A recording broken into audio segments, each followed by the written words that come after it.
On today's episode of With the First Pick, we'll tell you why the Patriots have a surprisingly good chance to get the number one pick and how it could happen and what that would mean for the Bears draft plans. And looking at the rookie quarterbacks, Bryce Young or Will Levis, who do you want as your quarterback for the next decade? We'll answer that and hit you with a list of breakout rookies from week 15 in the NFL. I'm Ryan Wilson. That, of course, is Rick Spielman. Rick, this is episode 107. And before we get going here, how many days until the 2024 NFL draft, sir? 128 days until the 2024 NFL draft on our official countdown board, if you can call it that, and 28 days, and then I can just unleash. It's building up, and it's like you're waiting for the holidays, and all of a sudden, 28 days, it's going to be my holiday where I don't have to filter as much because now we're getting into the serious part of the draft and the draft discussions. And so I'm really looking forward to that. All right. Well, you have got some pent-up anger, as you just explained to me and producer Debo. But let's get to it. Let's start with the updated draft order. And wild times on Monday night, Debo's Eagles succumbed to Drew Lock and the Seattle Seahawks in a wild finish. That doesn't change where they're still inside the playoff bubble. Debo's Eagles are. But the top 10 did some little rearranging here. And there's a chance, actually, that the Eagles will be something. The Patriots, they're about a 30% chance to get the first overall pick, which is crazy. They could lose out. The Carolina Panthers, who won a game, finally, the first game with interim coach Chris Tabor, they could win out. And the old Patriots could be in position to get that quarterback there. So if you look at the draft order here, Carolina still has that first pick. It's going to Chicago. Then the Patriots, the Cardinals, Washington, who has benched Sam Howell down the stretch here. They're out of the conversation for the playoffs. Chicago Bears with their original pick at number 5. The Giants, Jets, Chargers, Tennessee, and Atlanta. And let me start at the bottom and work our way up because oh my gosh, I just can't. We'll talk about this later in the show as well. That Desmond Ridder interception was one of the most backbreaking interceptions of the entire season, just from a one-play perspective. It was deep in the red zone for the Falcons. There was about 7 minutes to go in the game. They were winning 7-6, and that would have salted the game away. Terrible weather. Instead, he throws a terrible, horrible, unexplainable interception.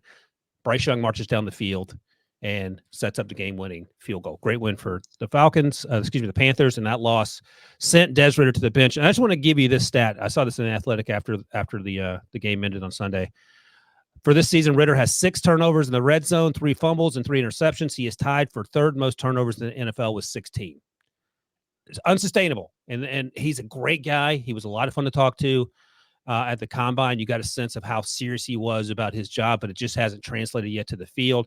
If you're the Falcons at 10, and there's a Jaden Daniels sitting there, how do you explain passing on him?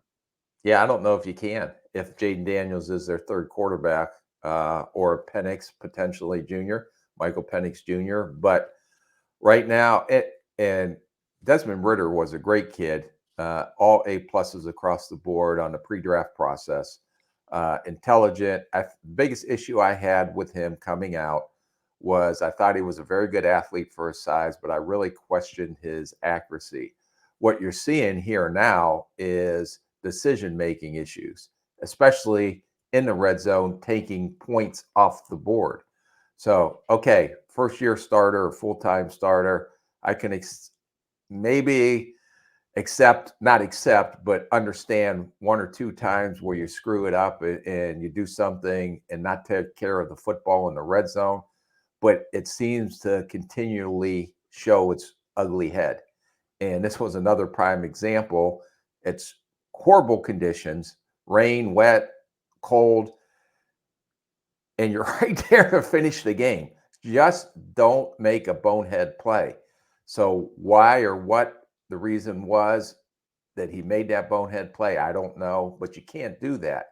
And you should have learned from your mistakes. I understand rookies, and we've talked about it. We talked about it with Bryce Young. They're going to make their mistakes, all these rookie quarterbacks. But are they able to learn from their mistakes? And it seems, for as intelligent as Desmond Ridder is, understanding the game situation, understanding that that's the fourth quarter, and you know that you're going to win the game probably if you kick a field goal there, because it's highly unlikely, although Bryce Young took him down for the game-winning field goal at the end there. But more than likely, they're not going to be able to move the ball down the field, and you can walk off with a game-winning score, whether it's a field goal or a touchdown. But number one rule that would just drive me insane, drive coaches insane, is why he's probably going to get benched again. Don't turn the ball over in a critical situation, a game in the red zone, taking points off the board. That eventually cost them the game. And I believe Arthur Smith has decided to turn to Taylor Heineke to back up once again. So the second time Desmond Ritter's been benched, and perhaps maybe the last. We'll see. You hope it works out for him, but it just hasn't yet. On that interception that was Xavier Woods made the play, it looked like Xavier Woods was behind the Falcons receiver to his left, to Dez's left. To his right, about 5 yards, Cordero Patterson, the guy you drafted, was coming on an over. But there were 3 Panthers standing there. It looked like he didn't see Xavier Woods. He was sort of hidden by the receiver in front of him, and then he threw it right in the stomach. I mean, it was worst case scenario all the way around. All right, let's go back up to the top here, and we'll start with that pick that the Bears have at number 1 by virtue of the Carolina Panthers trading up last spring. There's about a 74% chance the Panthers end up with this pick, even if they lose their next 2 games, and that checks out. Chicago ends up with Chicago. Sorry, right. Golly, David Tepper would love to have that pick. Chicago ends up with that pick, and then we're going to have a conversation from here to the end of time about what Chicago should do with it. I went back and watched last week's win. Close your ears here. The Bears win over the Lions, and Justin Fields did some good things, but there's still a handful of moments where the ball's not coming out on time. He's not seeing the open receiver, and these are long, hard conversations you're going to have throughout the process before you make that ultimate decision, right?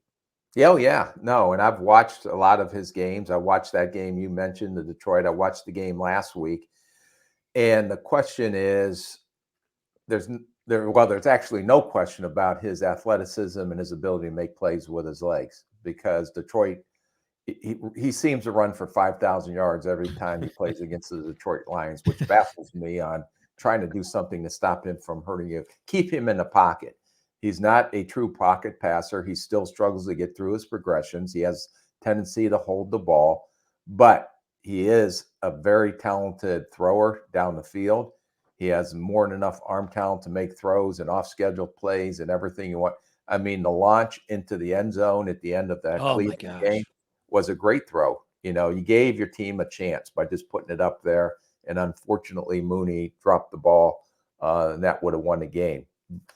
When he targets DJ Moore, he has 144 quarterback rating. All the other targets on that roster, his quarterback rating's around 72, 73.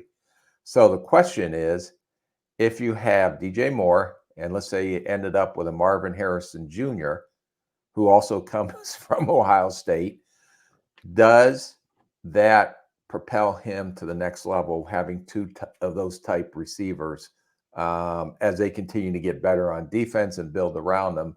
But adding a Marvin Harrison Jr. to the mix to go along with DJ Moore, does that elevate his quarterback play?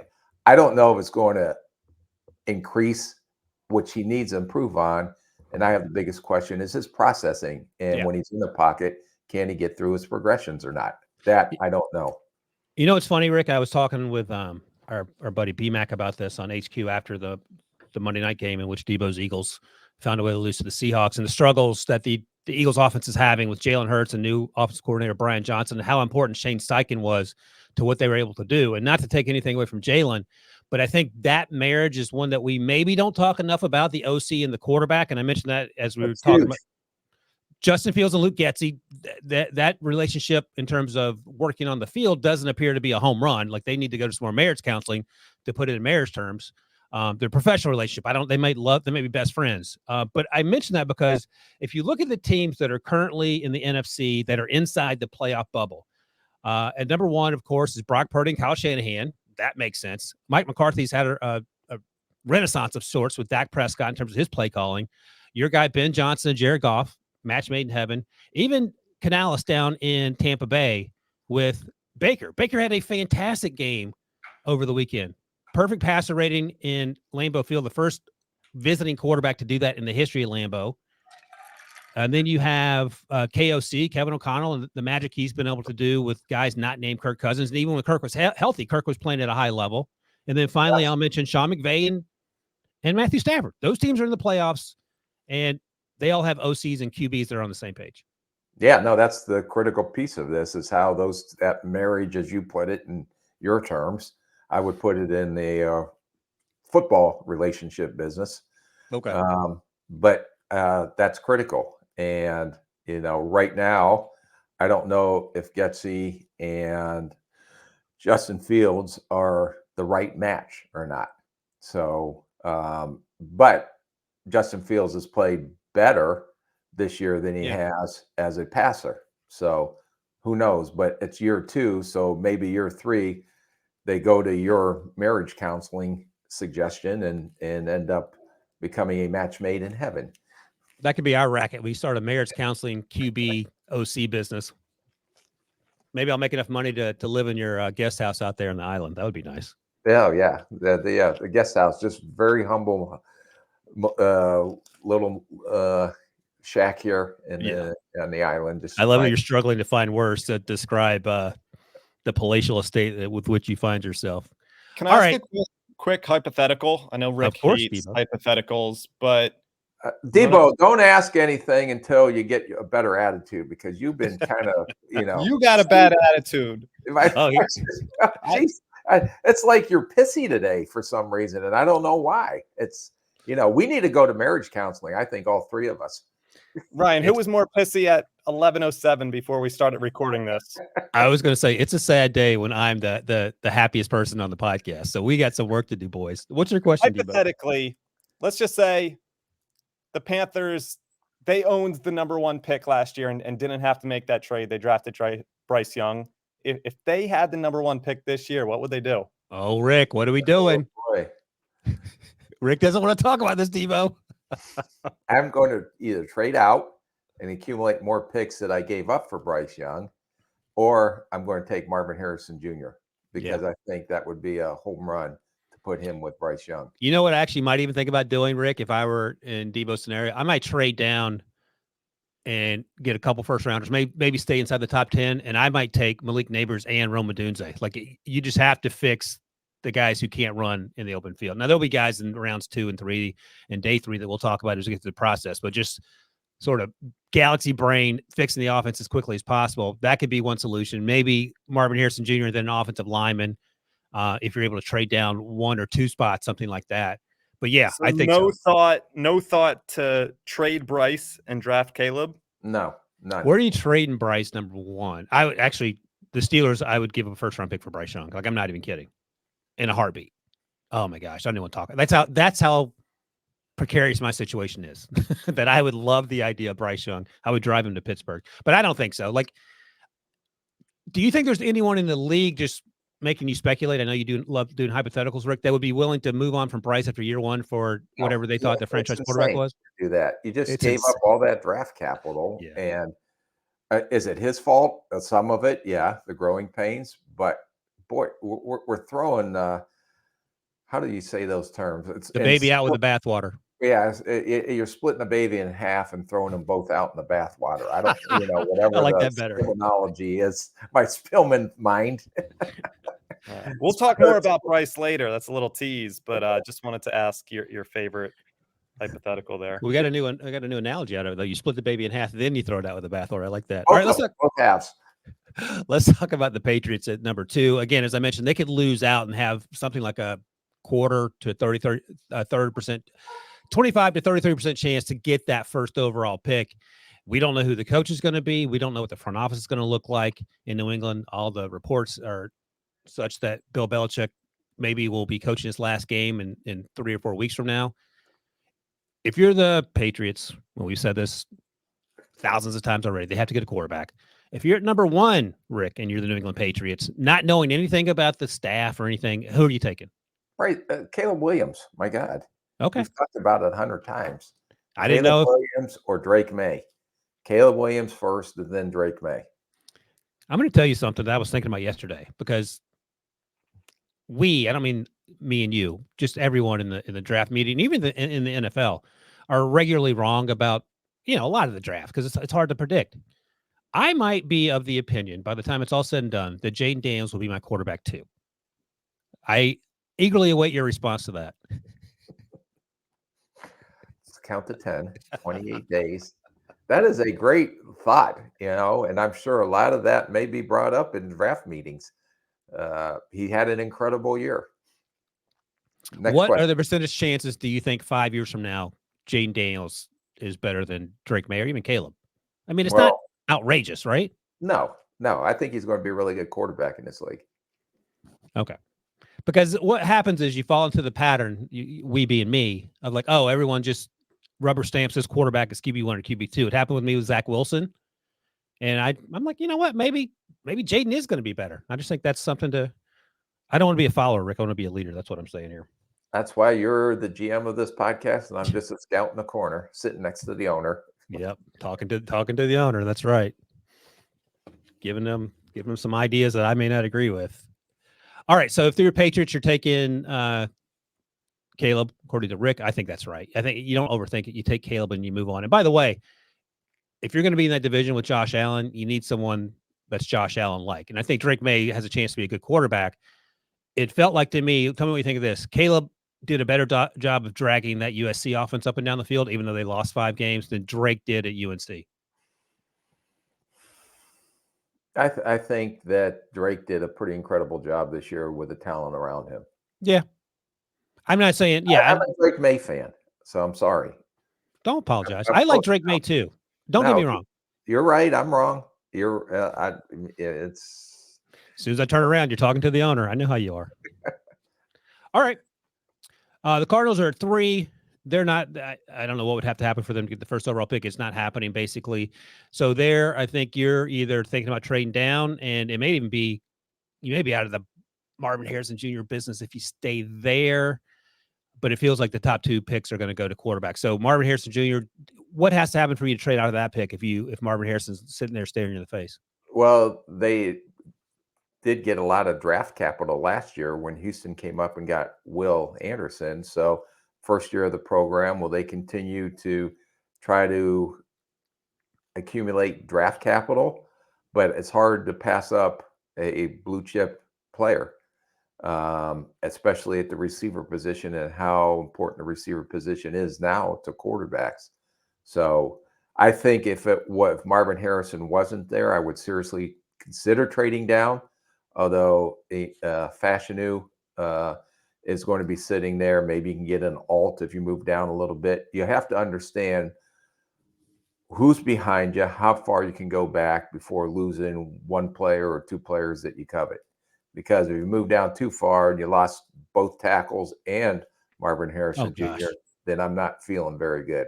Although to me, a consolation prize would be a Dallas Turner, because they do need an edge rusher too on the defensive side of the ball. By the way, they have the 17th pick as well. That's the Will Anderson trade down pick that they got last April. So they have 2 first-round picks. They can do a lot. Kyler Murray, he had an interception in their loss to San Francisco, and there's no shame in that. I think he's actually exceeded expectations in terms of the way he's played. We'll see how the front office and coaching staff feel about him, but I think that's their quarterback going forward. So that's one less piece of the puzzle to solve, and now you just sort of build around him. All right. The Commanders have benched. We'll go through this quickly and then get on to getting on. Commanders have benched Sam Howell. Commanders fans were quite angry with me a few weeks ago when my last mock draft, I had them taking Jaden Daniels at number 4. Well, they benched Sam Howell. They need offensive line help, no doubt about it. Sam Howell's been sacked 45 million times, it feels like. There's going to be a new coaching staff there, it feels like, as well. If you have a chance to get a quarterback at 4 and you don't know what? Your theory, you may be looking like the smartest man in the room. Finally. You never know. I mean, Sam Howell, if you looked at the first 3 quarters of the season, let's say, or 8 to 10 games, you were saying, yeah, this guy has a chance to be our guy. He's smart. He's tougher than all get out. He made some NFL type throws. He was accurate at all levels of the field. And then for whatever reason, I don't know what the culture is in that locker room right now, or does everybody know that it's maybe coming to an end? But all of a sudden, he has a habit of throwing pick sixes. Didn't look good in the last game. So what is the disconnect? Or why all of a sudden did he look like he was on the rise and then took a big dip? First year starting quarterback, going through growing pains. But if Ron Rivera and even if the front office is there or not there, they're going to have to make some tough decisions and truly analyze where Sam Howell is, and is he the quarterback? And that's one thing that owners are going to ask to get us to the Super Bowl or not. And he's showing flashes of it, but young quarterbacks still too inconsistent to really put a stamp on that. So that's something else we have to sort out and figure out how it works. Something I want to mention, and then we'll get to getting on here officially. I want to find the mock draft that I did for HQ on Monday. That's not on the website. I want to talk about the Chargers in particular. They're currently at number 8. They're not taking a quarterback. Hopefully They're not taking a quarterback. They have that sorted out.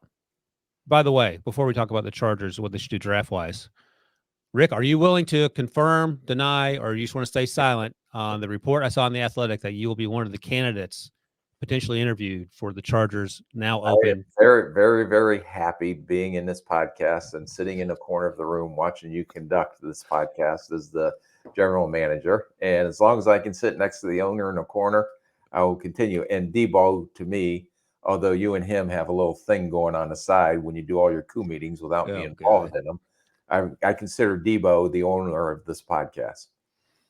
Yeah, so he's the one you're there it is. There it is. That's from The Athletic over the weekend. One of the many, I think there was a list of maybe 10 or 12 candidates that Spielman was on there. Yeah. Move on, people. I tell you what, how impressive is it? Rick, you went 87 and 72 in those 10 years.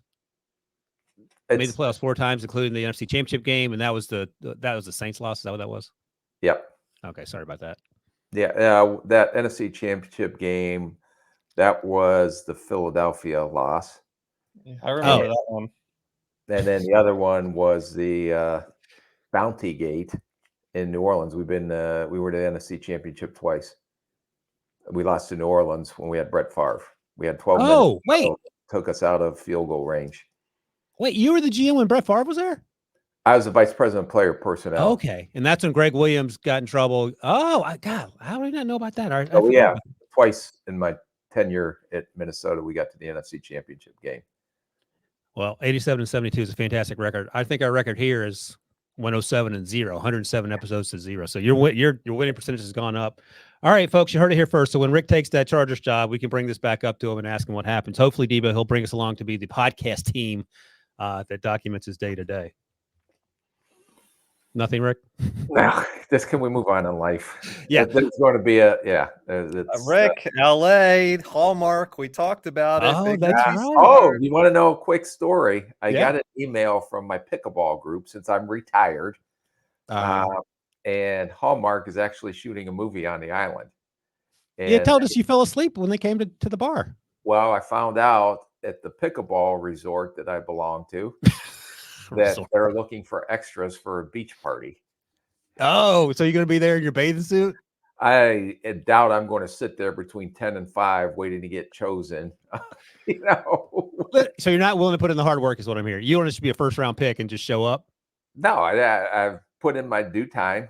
If they find my talents as an extra, they will come out and get me. And with my representative, Debo being my representative to get me into the Hallmark movie as an extra, I'm going to rely on Debo as my agent to do that. I don't know. It sounds like you're the DeJuan Jones of extras. You like that one, Debo. All right. Well, we'll keep tabs on that storyline as well, since you are not I did make a $100 bet to some people in Minnesota that I would eventually be on a Hallmark movie, even as an extra. And this is your opportunity. Just go stand in line for 4 hours, and then you can make your $100. It's actually a 6-hour commitment. Which, okay. Yeah, I'm sure Debo would be very excited. We will skip a show if it falls on a show day. Absolutely. You want me to do the podcast from the Hallmark movie set? Wear your With the First Pick podcast collared shirt, and that could be a start. Oh, man, this is all coming together. All right, so we look forward to that. Keep us up to date on that, Rick, because that's certainly exciting news for the podcast. In terms of the Chargers at 8 in the latest mock draft here, I had him taking a cornerback, Nate Wiggins. 3 offensive tackles are already off the board, Fashanu, Alt, and J.C. Latham. So they could have gone in that direction. They could have even gone edge rusher, but they have so many holes on defense, and that's one of the first areas you have to fix. You okay with that? Yeah, no, they need help everywhere. Since the tackles are gone, They definitely need a right tackle. If J.C. Latham was still there, I would have taken him. But they need corner help. J.C. Jackson was a bust and a free agent signing. The other corner, Davis, I believe. Mike Davis had a tough afternoon. They ended up benching him, so they definitely can use corner help there. Now, is Wiggins the best corner left on the board? I don't know about that, but I'm going to respect your opinion and go with what you're saying is that would be a great choice, GM Ryan Wilson. Are you taking a GM job? Assistant GM. Okay. Assistant to the GM, as Dwight Schumer said. Well, we've talked about Nate Wiggins and Kool-Aid McKinstry before in the fall. And the issue with Kool-Aid, we'll just see how fast he is. And that'll go a long way to determining it. And Nate Wiggins, I think we both agreed, was better in terms of being more physical than what we saw in 2022. So those are two of the guys at the top of the list. And there'll be some others that we'll certainly talk about. And the other thing I'll mention quickly, the Titans are next up at number 9. Again, the offensive tackles are gone here. I don't think you want to take a interior offensive lineman this high. That's what they did last draft, and that's actually worked out for him pretty well with Skoronski. I had him taking Malik Neighbors. He was a wide receiver 2, and we know the guys can't get open, so I figured that's a good starting spot.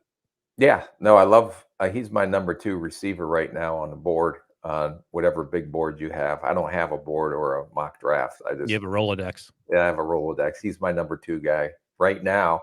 And they would definitely, if Will Levis is going to be their quarterback of the future going forward, tease Debo, because we're going to talk about that, then he definitely needs another offensive weapon that is an explosive playmaker. And Neighbors fits that category. Yeah, absolutely. All right. Speaking of teases, we're going to take a quick break. And when we come back, Rick, I'm going to skip ahead here on the rundown a little bit because we got into the conversations about the top 10. And we're going to talk about if you had to take one quarterback to build your franchise around, Bryce Young or Will Levis, ? We'll talk about that right after this.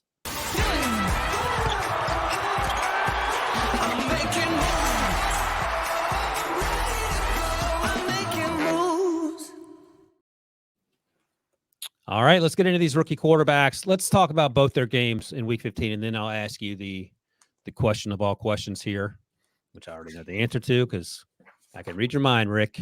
Let's start with Bryce Young. Week 15 against Atlanta. Terrible weather in Carolina. Probably his best game of the year. No turnovers. Yay, Bryce. Got sacked, had a fumble, recovered it. Whatever, we'll take it. I think the right tackle got smoked on that play, if I recall correctly. But again, he's doing a lot of things we saw him do. I think for me, instead of going through play-by-play, I think that last drive had some really good ideas of throws. I think the weather affected the flight of the ball and the ability to push it down the field. But thankfully, his receivers were making plays for him, which is something we haven't seen consistently. So I loved his ability to push the ball down the field and some of those out routes. Mingo played better. I thought Thielen probably played his best game. The offensive line held up a little better than usual, and it all came together, and they won a football game. 18-24, just on 167 yards. He rushed 4 times for 9 yards. 13 starts. He's 2-11. He's completed just under 60% of his balls, 9 touchdowns, 9 interceptions. Not great, but I think we're seeing finally some progress in the right direction. Yeah, no. And the one thing I noticed is the ball's coming out of he's throwing with anticipation, especially some of those deep out routes that he threw. They're coming out before the receiver is getting out of the break. So I think he's starting to understand how tight the windows are to throw in and when to throw those balls at the NFL level. And for a small guy, and everybody's going to, he actually threw the ball pretty well in very horrible conditions with the rain and the wind or whatever it was down there. And it was great to see him because you've seen it when he was at Alabama, when the bright lights come on or they need something to happen. He had a fourth quarter come from behind win, which was a great confidence booster for him, I believe, and shows that there's much more to come in his game as he continues to progress. Something else that I noticed, he wasn't as jumpy in the pocket. It felt like he was a little calmer in the pocket. He wasn't looking to run at the first sign of trouble. And I get it. You get gun shy after you get hit in the head 50 times over the course of the first 14 weeks. I thought that was an improvement as well. We know that David Tepper had implored Frank Reich to fix Bryce's footwork in week 11 or whatever that was. And that seems like not the time to do it. But it just felt like maybe things are starting to slow down for Bryce in a good way. Yeah, no, he looks like he's comfortable in the offense. They're doing some things that he does well. There's a little bit more play action and things that he excels at. So, and kudos to him for as hard of a rookie season he has had. He's never quit, and he continues to try to get better. And we saw him take another step forward last week. All right, let's talk about Will Levis here quickly. 17 to 26 for 199 yards in overtime. Had the interception, could have had a couple more. Rushed 4 times for 25 yards. His afternoon ended when he got rolled up on. Had a high ankle sprain. Again, the hits this guy's taken, they're not sustainable. The sack was just a sack. That's how he got hurt. It wasn't him running and trying to take on a 300-pound defensive tackle. But I'll start with this, because as I watched the game, I'm like, Jesus, these guys are behind the sticks consistently. And I looked it up. They ran 38 plays, the Titans did, on second or third down. 31 of those plays, 82% of those plays were for 7 or more yards in terms of getting the first down. That's not winning football. Sweet mercy. 45% of those plays had 10 or more yards to go. 18% of those plays had 15 or more yards. I mean, you can't win like that. They couldn't get Derrick Henry going. And some of the throws Will Levis made shows off his arm strength, so on and so forth. The interception was a ball that he forced to D-hop, and it looked like he just either didn't see the cornerback underneath, because he had Chris Moore, another receiver, streaking down the field, that if he could have set his feet, he could have thrown that ball 60 yards. But again, I think the good is pretty good, and then the bad, you do question the decision-making at times, but he got sacked 7 freaking times. They're in second and third and long situations consistently. Is there a lot you can take away from this other than he's incredibly tough? Yeah, no, there's no question. And we talked about on some previous podcasts on how tough this kid is and how that probably is resonating in the locker room. But he's going to have to protect himself, because even on a couple of his scrambles now, a couple of times, I understand why he's getting the first down. He converted a third down, I believe, on a scramble. But the only thing that I'm concerned, and the arm talent, I mean, he can make every throw, and it's incredible to see the ball come off his hands. But the decision making is very concerning. You mentioned the 1 interception, but I counted probably 2 or 3 more that should have been intercepted. And the other thing is that was the issue when he came out of Kentucky, was his decision making and forcing the ball into coverages. And so hopefully he learns from that. I still don't think he is a great processor in the pocket, but I understand he is a rookie. But he is talented athletically. He's tough as nails, but he has to get better at his decision making, and that seems to continue to show up week in and week out. So where are you? Because he throws a lot of what I like to call YOLO Josh Allen balls down the field, just letting his receivers get an opportunity to win. Deep balls typically near the sideline. And some of those, as you pointed out, should have been intercepted, even one, I think, either late in the fourth or early in overtime in their game Sunday. Are you okay with those kind of throws to DeAndre Hopkins because he makes those catches, or do you still want to have a situation where your wide receiver has an opportunity to have the advantage? I think that's what you do when you break down the film. So I can understand, okay, you're forcing the throw. Why are you forcing the throw? Because it's D-Hop and he's got a chance to go up and make a play. But how many guys were open underneath so we can continue the drive and keep the ball moving down the field? You don't have to be a hero every snap. And I think he has a tendency, in his mindset, is to be a hero every snap. Yeah, no, I agree with that. All right. You're starting a franchise tomorrow. You need a franchise quarterback. And Roger Goodell has given you you can have this one player, but only Bryce Young or Will Levis. Who you taking to start the franchise? Are you asking me, or do you know the answer already? Oh, I know the answer, but I don't want to get you on the record. So Bryce Young. Yeah, I think so. I'm trying to think. Like I like Will Levis, and I think would you admit that he's exceeded your expectations thus far? I do. I do. I think so too. And Bryce has not exceeded our expectations thus far, but there's some mitigating circumstances. But there's 2 different levels of expectations too. So that's true. I'm going with Bryce as well. I'm not hesitating. I'm just trying to think through the process of why that is and why it's not Will Levis. And I think it's for the reasons that we're sort of talking about here. And I think Bryce is if they can fix the offensive line and get him someone who can get open, I'm eager to see Bryce next year. And if you're listening to us, Debo just put up a photograph of Bryce. And Debo comes up with photos now just off the cuff. It's amazing. Does he use that like Google search thing, or how does he come up with these? Debo, are you using quote AI? Google? This actually never happened. This is just AI.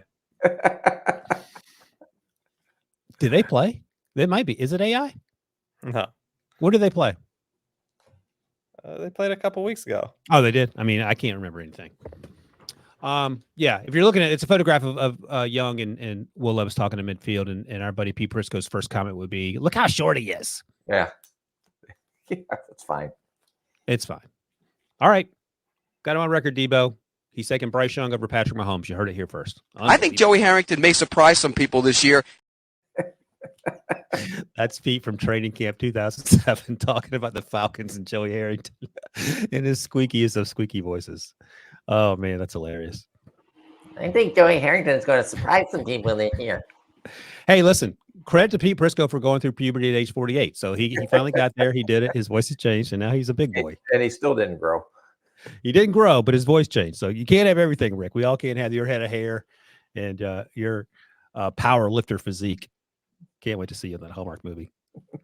All right, Debo, we're going to take a quick break here and do the rookies, or are we going to keep going? Let's take a break.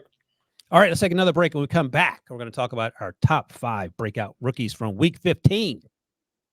The Scudetto, where the soul of Italy meets the pinnacle of calcio. Catch Serie A on CBS Sports Network and streaming live on Paramount+.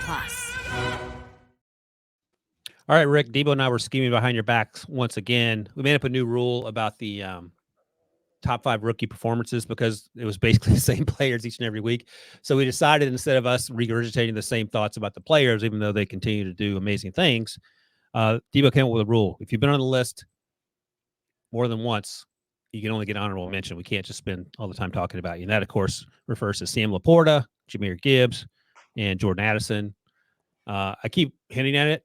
When we talk about the draft classes and grade them at the end of the football season, the old Lions and Rams are going to be up there. But the Lions, and I heard you talk about this in HQ, hey, they just keep hitting grand slams. No singles, all grand slams. What do you want me to say?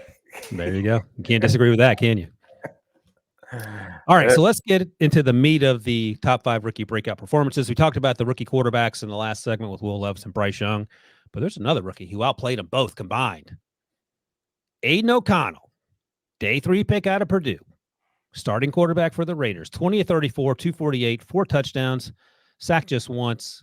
And watching his throws, I was getting angry at how terrible that Chargers defense was. Yeah, and it was like a 7-on-7 drill. Honestly. You know what? I wrote down it's like a 7-on-7 drill, except for the 7 defenders aren't out there. Right. It was. Yeah, he really got pressured, and that's what he is. He's a pocket passer that if you give him time, just like in college, he was an accurate thrower and an anticipatory thrower. He had a couple of nice shots down the field to another young lad, fine young man that we'll be talking about. I haven't heard that in a while. Is that coming out in 28 days or 28 days? Yeah, I got to use it to combat your anger. So, but he was in rhythm. They did a great job on spacing routes, getting the ball out of his hands. And like I said, when he's not pressured or he doesn't have a lot of people around his feet, then he would be a great 7-on-7 quarterback. You remember, I went to a couple of 7-on-7 camps in high school, and you see all these 7-on-7 camps. He'd be one of my top picks as a 7-on-7 quarterback. Because he is accurate when he has time and he can get the ball out of his hands. And he's gotten better at going through his reads and progressions. But I thought they did a great job from a game plan standpoint, making sure that he wasn't a sitting duck in the pocket. Yeah, and the Chargers did their part by not participating in that game. You know what? Maybe Aiden O'Connell should be one of the favorites to represent the U.S. in the Olympic flag football because the way he's dialing things up when there's no pressure, he could be the Tom Brady of the Olympics. So make a note of that. I think they're allowed to rush the passer in flag football, aren't you? You are, but I mean, you can't hit him, so maybe you won't be quite as nervous. By the way, Debo did tell me that we have to do some preview podcasts for the flag football U.S. Olympic team. So get ready to grind that tape. So yeah, shout out to Aiden O'Connell. Great performance. I don't know if I can read too much into it in terms of if he's gotten a lot better or just a little better, just because the Chargers, that's one of the worst efforts I've seen by an NFL defense since I don't know when. Horrible. Yeah, it was, and it cost 2 guys their jobs, unfortunately. If you were sitting in there, if you were sitting in Tom Telesco's shoes in that game and you saw it unfold in real time, what are you thinking as you watched it? It's it's undescribable, that feeling. It's just the sickest feeling in the world. On just the effort and energy, and it wasn't even that's the same team that didn't score a point a week ago against the Vikings. 0. They had Unbelievable. 0.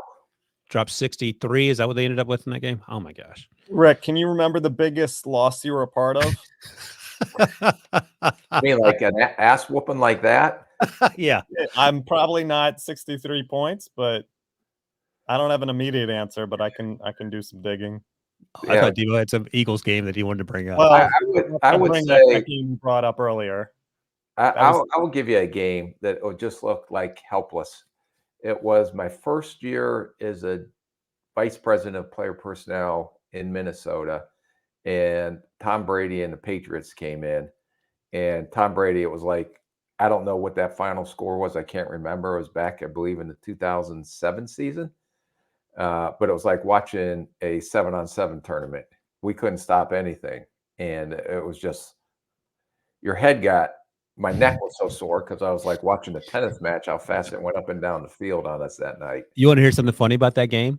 I remember that game. It was a primetime game. It was 2006. And I know that because who was the first year defensive coordinator on that Vikings team? Mike Tomlin.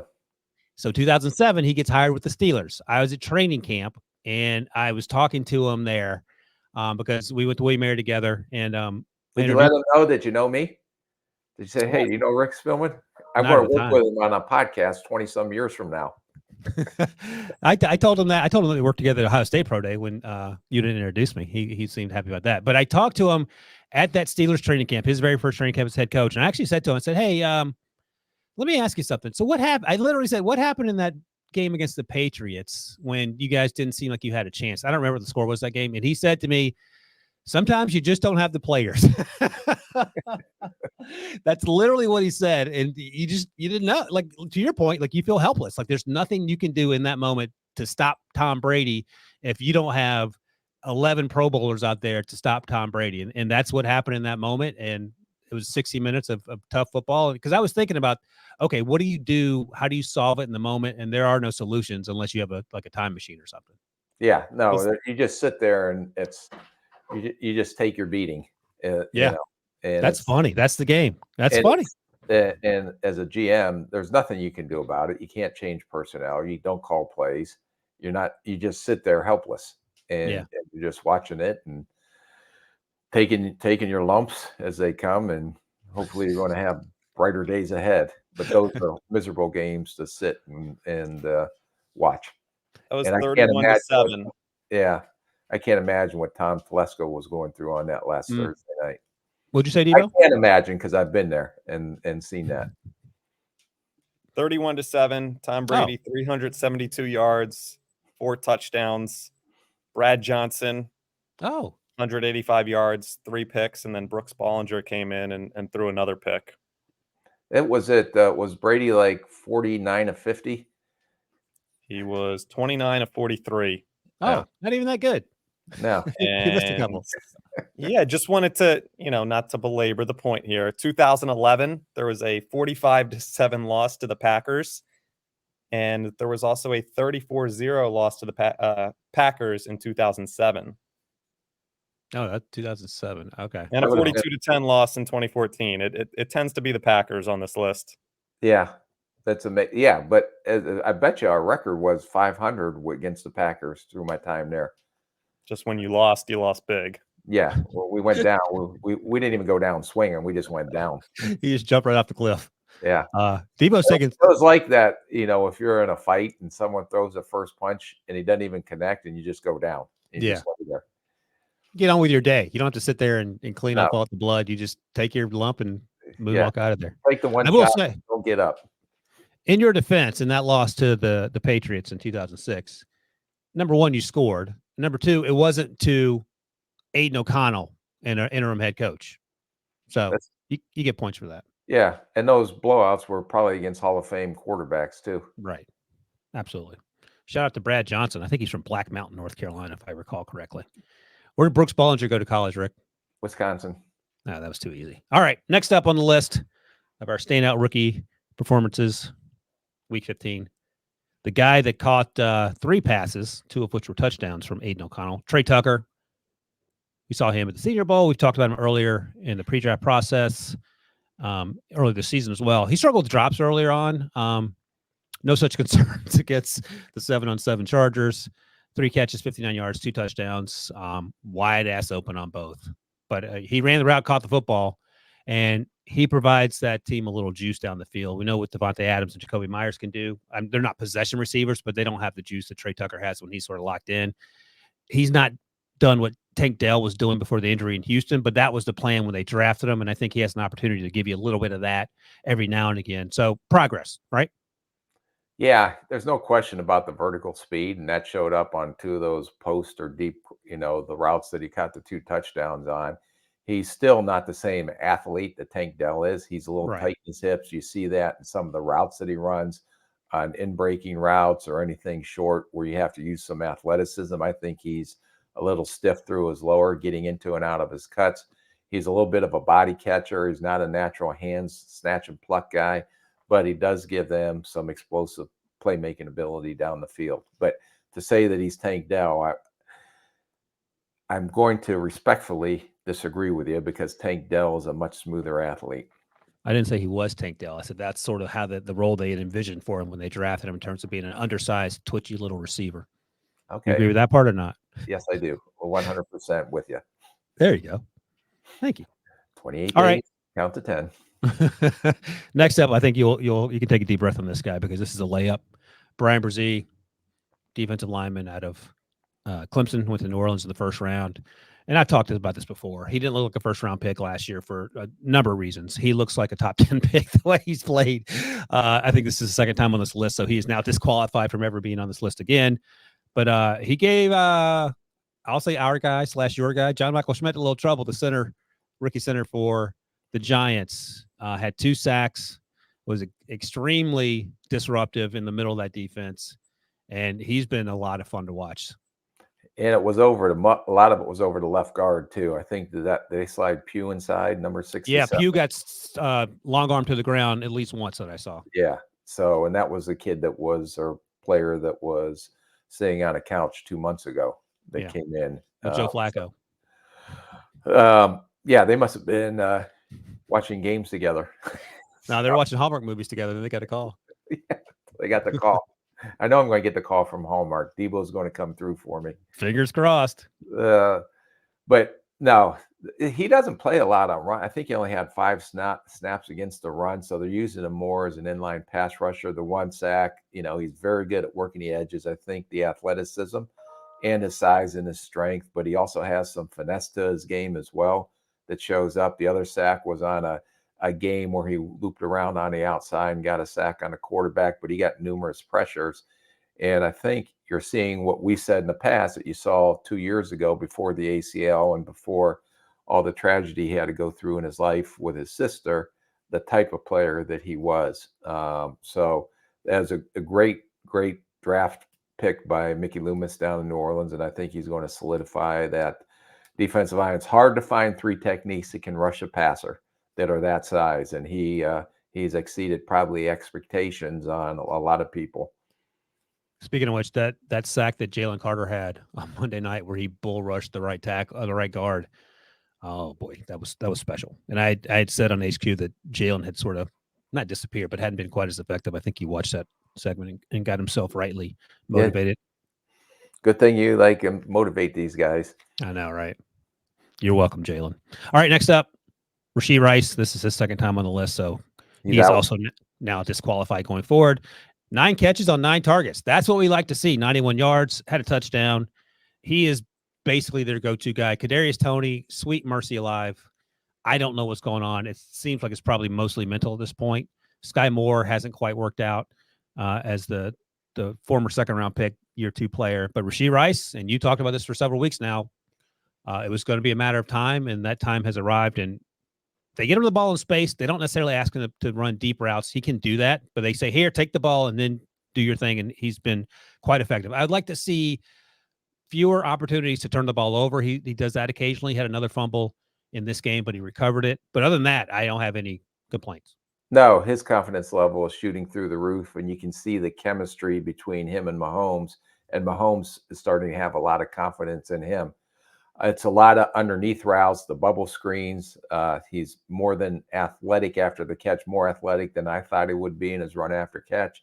He had a touchdown on a little shuttle pass near the goal line, but he's becoming a reliable target, a guy like we've mentioned before that I think as we see the season continue to progress and through the playoffs, he's going to keep getting better and is going to be the main target besides Kelsey on that offense for Patrick Mahomes. And you can just see like the chemistry between the two. The other thing is that when Mahomes gets outside the pocket, Rice has really done a nice job understanding how to get open when it's off schedule.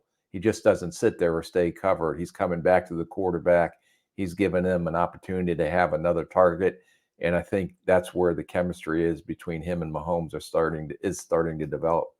And they need that because there's not a lot of other options outside of Travis Kelce, who's been up or down by at least Travis Kelce standards in recent weeks. All right, finally, we got a three-way tie on the same team. And the Packers have caught a lot of gruff. I'm not sure what the word is. I love them asking you what the word is. Caught a lot of heat for their drafts in recent years. Talk about the Lions hitting a grand slam. This is a triple and possibly a two-run homer, depending on how this sorts itself out. Luke Musgrave is out, the tight end who they took on day 2 with an injury, but he was doing some things early on. We've talked about Jaden Reed before, their second-round pick, who's been doing some things. He's electric with the ball in his hands. And then Dontavian Wicks and Tucker Kraft, the other tight end they drafted. Dontavian Wicks is day 3 guy.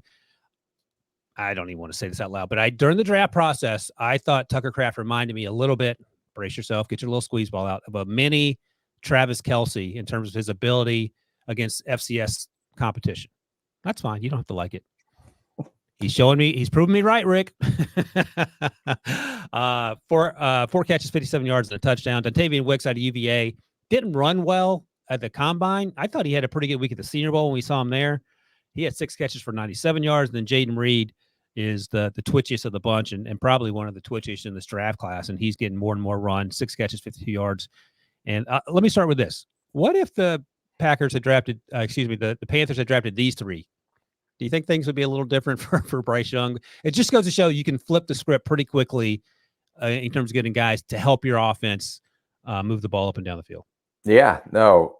Kraft to me was more of a traditional Y tight end coming out. I didn't see the Kelsey mismatch in the passing game, so I respectfully disagree with you there. It's early. We'll see. But he does have good hands. He's a good intermediate to short route runner. He had the touchdown, I believe, on a screen. Yep. He's getting more of an opportunity because Musgrave was the tight end they drafted. He's been out, I believe, since week 11. But so now Tucker has really stepped up into that role and is becoming a reliable target for Jordan Love at the short and intermediate route level. Now he got deep on that one with a wheel or corner route that he kind of adjusted. But I don't see him as a vertical deep threat as a tight end.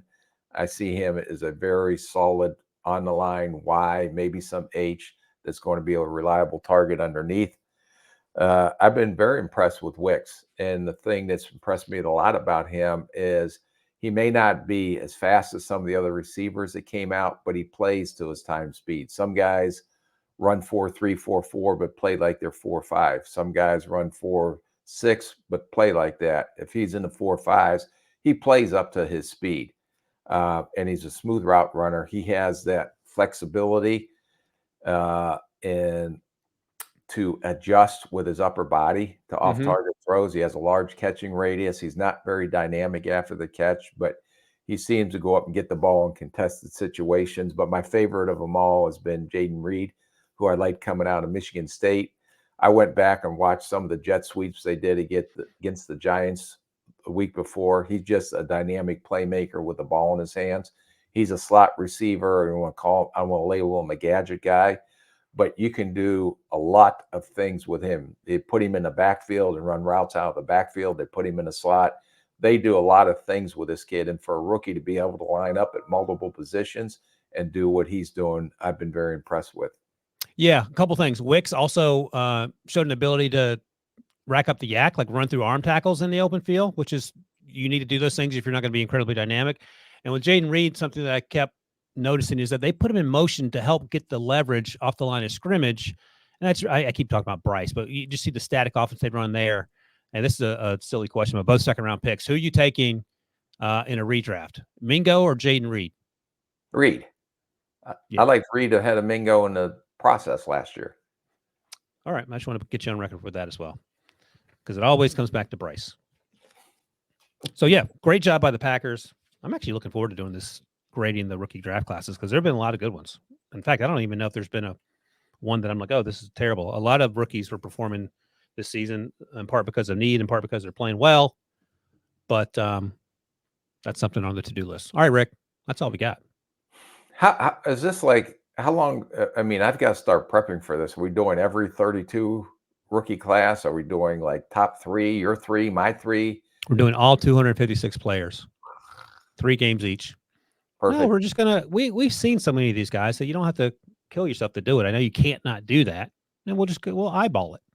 I mean, Okay. we've watched enough of these players. Yeah, I'm not used to just eyeballing things. I like to actually. Well, I mean, there's going to be guys that on day 3 that haven't played a snap yet, so you don't have to worry about that. We can talk about the guys that there'll be detailed instructions. How about that? and yeah, if it can be really detailed, so I completely understand, because our owner / GM of this, or you're the GM, and our owner of the program, Debo, in the background, if you can just give more detailed instructions on how we're going to move forward with some of these shows, it'd be much appreciated. Your notes have been duly marked down, and like on Thursday, just to give a little tease. What are we doing Thursday? We're doing top 3 players that we're anxious to see in these bowl games, and I came up not all the names that everybody knows, but I went because I was assuming, Debo, that you wanted to maybe cover some guys that we haven't covered that got potential to be 2nd, 3rd round picks that people may want to start learning their names. I thought the same thing you thought, and you know what Debo said about my list? Boring. Well, when I put in 2 defensive linemen or in a center. Yeah, I might have you add some guys to that list over the next 2 days before that episode. So JJ McCarthy. Also, we have to figure out to make sure. I had to do a double check. I want to do the center from Georgia, but I'm not sure if he's playing. He has declared for the NFL draft, and they're not playing in the Final That's Four. Why it's hard to do. Like, okay, well, watch this guy, but all these players are making supposedly very good business decisions. I'm not going to call them yahoos yet. You know, it's funny about that. I'll mention this quickly and we'll get out of here. We're recording this on Tuesday. On Monday, Western Kentucky played ODU in their bowl game. And I put Malachi Corley on the list because, I'll go back and watch his bowl game. He played the first half, had 4 catches, and then they showed him on the sidelines. Like, wait a second, he's in his street clothes. What's going on? And this was the 3rd quarter. They later found out that it was precautionary that he decided to call the wrap halfway through the game. And my question to you, Rick, and this will be a tease for next show, is that better or worse than just opting out? You roll the ball out there, you played till halftime, and then you moonwalked out into your. I don't tell me that about the kid. I don't want to. That was my first thought. Bad impression before I watch him again since the last time we talked about him. All right, so that'll be the tease for Thursday's show. We'll watch Malachi's 4 catches and then reevaluate. I would say the playoff teams probably have 9 first-rounders of the 32 picks represented on those rosters. So there's guys to choose from. Well, I can go there because I'm actually doing with another entity a preview of who to watch. Oh, there you go. All right. In the 4 playoff games or the Final Four. Okay. I mean, like JJ McCarthy hasn't played very well these last 3 weeks. How's he going to line up and play against a pretty stout Alabama defense? You know, there's a couple guys. You mentioned one guy. I'm not giving your list away.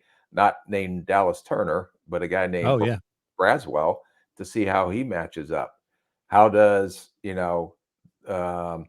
Texas DBs or their defensive line against a very good Washington Huskies offensive line? Yeah, they have Sweat there, the defensive tackle we've talked about previously. They have they have another defensive tackle too. Who? Yep. It's not Young, right? It's is it Byron Young?